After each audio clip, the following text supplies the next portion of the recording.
Hey guys, I'm here with Tori Telfer, who is the author of Confident Women, and it's a new book that's out February 23rd, right? Mm-hmm. Welcome to the show, Tori. You talk about many women in your book, who are con artists.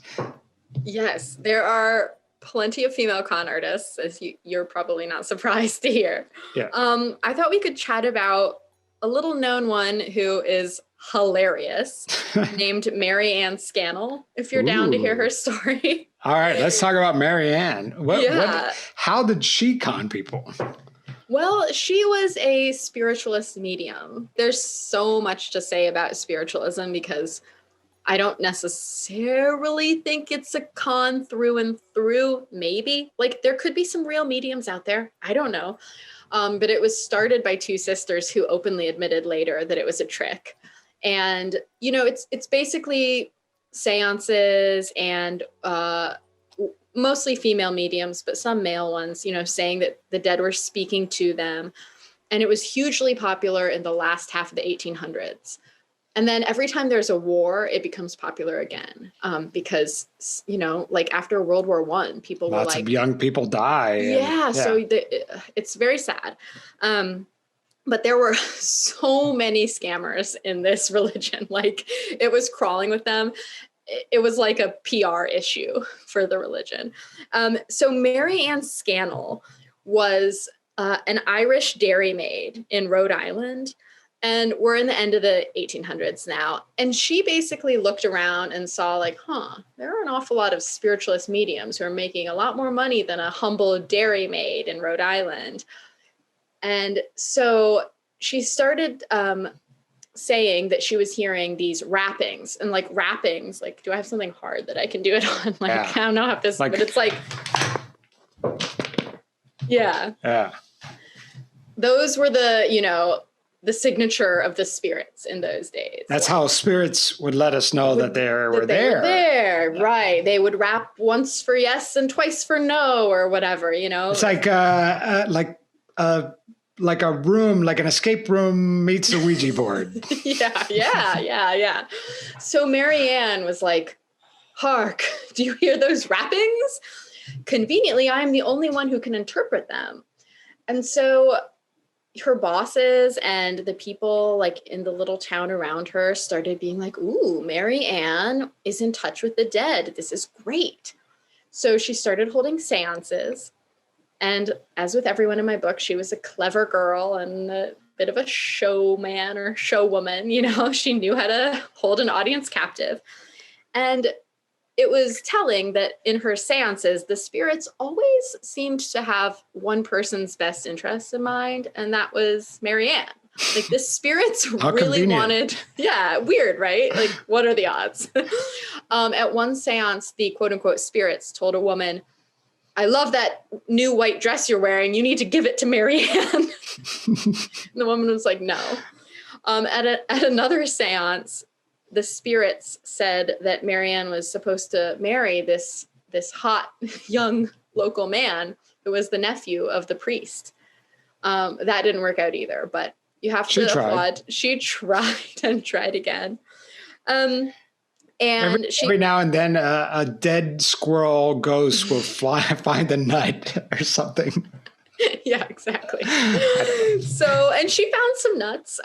She often stole people's husbands from them, and people even eventually complained to the newspapers about her. They were like, she has stolen so many husbands in our area of New England.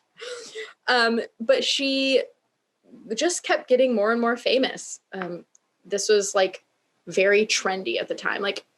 It's kind of like today, how it's really trendy to read tarot cards. Mm-hmm. Even if you're just a regular person on Instagram, you probably just for all sport. My friends read tarot cards. Yeah. And it's trendy, right? So spiritualism was trendy. So everyone wanted to go to these seances. So Mary Ann moves to Brooklyn and starts a church. Do I have the name of the church here? Something, but she was she had some big name, like the first priestess of the First Spiritualist Church of Brooklyn or something. And she continued to use her seances to really profit. And she actually got herself a Vanderbilt husband, which is like, that's a big deal. That's like a girlfriend. Bezos or a Musk. That's a Musk. I've never heard. That is like a Musk.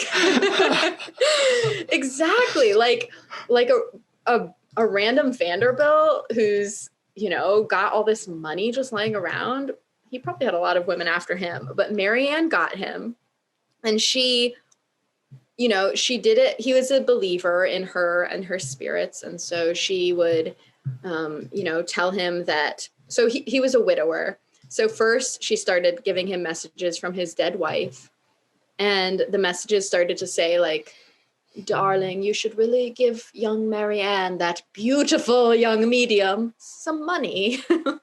So the Vanderbilt would give her money, give her jewelry. He gave her 2 houses, no big deal. And then eventually the dead wife started urging from beyond the grave, him to marry Mary Ann, which is really generous of her. I'm not sure from beyond the grave. She wanted him to move on. She wanted him to move on. And another person who wanted Mary Ann to move on was her. Now this is dated and not PC, but she had a Native American spirit guide, quote unquote. Every medium did. It was like, they all were like, it was a thing back then. And her name was Little Bright Eyes. Actually, Mary Ann totally stole that name from another medium spirit guide. And Little Bright Eyes was also weirdly invested in getting Mary Ann money and husbands. So the dead wife and Little Bright Eyes teamed up on the Vanderbilt and were like, you need to marry Mary Ann. She's great. We're telling you. Don't let her slip away. So he did. Unfortunately, he had some grown children from his first marriage, and they were like, are you kidding, Dad? Yeah. Like, you can't do this. So they dragged Mary Ann to court, and they tried to get their father, the Vanderbilt, declared insane. They were basically arguing like the fact that he did this shows that he's insane. Yeah. The 25th Amendment or whatever, is it the 25th Amendment for their dad? Is that the right amendment? I might be making that up. I'm rusty on my amendment, so I have no idea which amendment you're talking about. I don't know. Scratch that. No, I believe it. I believe it without question. Yeah. I got to look this up. But anyways, go on. Yeah, look it up. Let me know. So Mary Ann actually won the trial. So she got to keep her Vanderbilt husband. But she, like the other high society people, never accepted her. They were like, she's just a dairy girl from Rhode Island. And she actually, if she had outlived her husband, she would have gotten his wealth and had sort of the ultimate spiritualist flex. She was almost there. So close. So close, but then she died. She passed away, 7 years before he did. But she passed away with the last name Vanderbilt. That's true. And a great reputation among her followers. They published a biography of her with the title Mary S. Vanderbilt, a 20th century seer. And one line from the bio that I really liked read, in the great struggle between light and darkness, Mary S. Vanderbilt stood as a lighthouse, which is definitely not what happened with her. She was not like holding back the darkness in favor of the light. She was just getting rich. But you kind of got to admire it, I don't think it was. I got to tell you, because I struggled picking, a person to talk about for this show, and she was definitely like in my top 3. Oh, good, yeah. So I'm glad we got to talk. Yeah, me too. Well, Tori, thank you so much for doing this. It was a pleasure talking to you. It was so awesome. Your book, Confident Women, comes out February 23rd, and I cannot wait to read your other book because it sounds fascinating too. And it's bloodier, yeah. Yes. So this is just the appetizer. Yeah, sure. But thank you so much, Tori. Thank you for having me. This was fun. Awesome.